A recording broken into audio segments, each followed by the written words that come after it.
राधे राधे दोस्तों, आइए इस वीडियो में हम एकादशी के बारे में बताएं कि हमें दसवीं वाली एकादशी या द्वादशी वाली एकादशी का व्रत रखना चाहिए।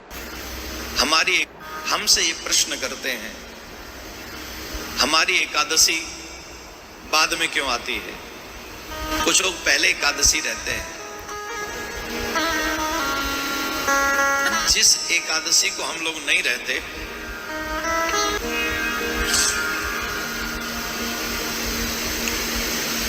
जिस एकादशी में दसवीं स्पर्श करे, एक बात समझ लीजिए, जो मनुष्य एकादशी व्रत तो सब लोग रहते हैं, लेकिन शास्त्रों में कहते हैं कि कई लोग व्रत करने वाले ऐसी गलती कर बैठते हैं जो वही एकादशी का व्रत उन्हें नरक ले जाता है।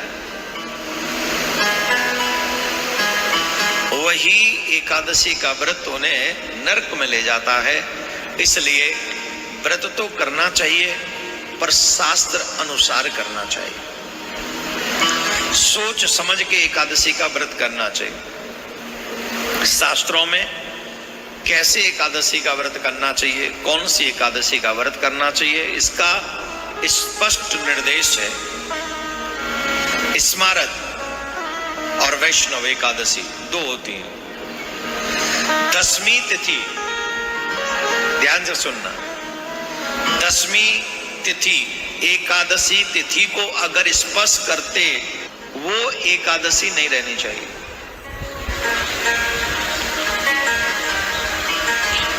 आपने देखा होगा, मोस्टली कई बार ऐसा होता है कि दसवीं में एकादशी प्रारंभ होती, स्पर्श हो जाता दोनों का।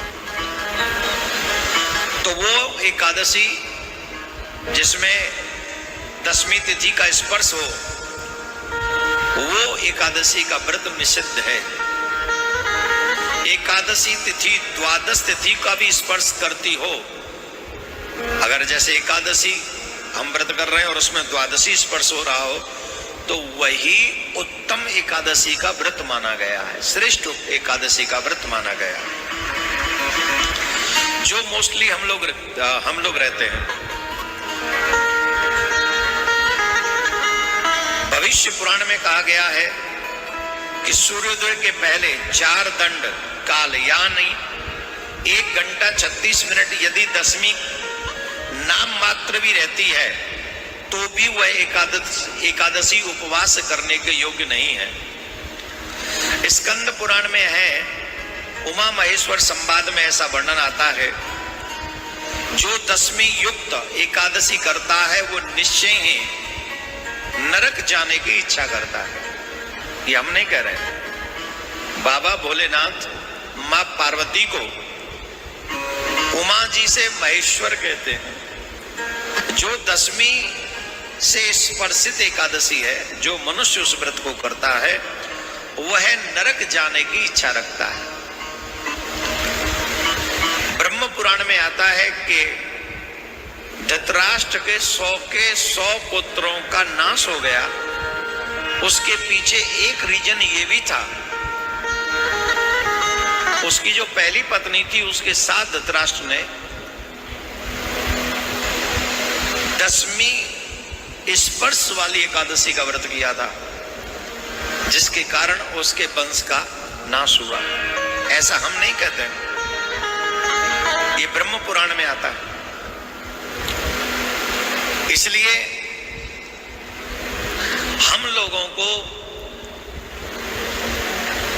वैष्णव एकादशी का व्रत करना चाहिए। जो चाहे उसमें द्वादशी स्पर्श हो जाए, इवन त्रयोदशी भी कहीं स्पर्श होती हो, द्वादशी बहुत कम समय के लिए द्वादशी रही और त्रयोदशी भी, वो तो श्रेष्ठ एकादशी का व्रत माना गया है। इसलिए ये संदेह कभी नहीं करना चाहिए। और जो शास्त्र 3 पुराणों का वर्णन किया मैंने आपके आगे इसमें, इसलिए आप हमेशा कंफ्यूजन में रहने वाले लोगों को चाहिए कि वह हमारे फेसबुक पेज इत्यादि को लाइक कर लें।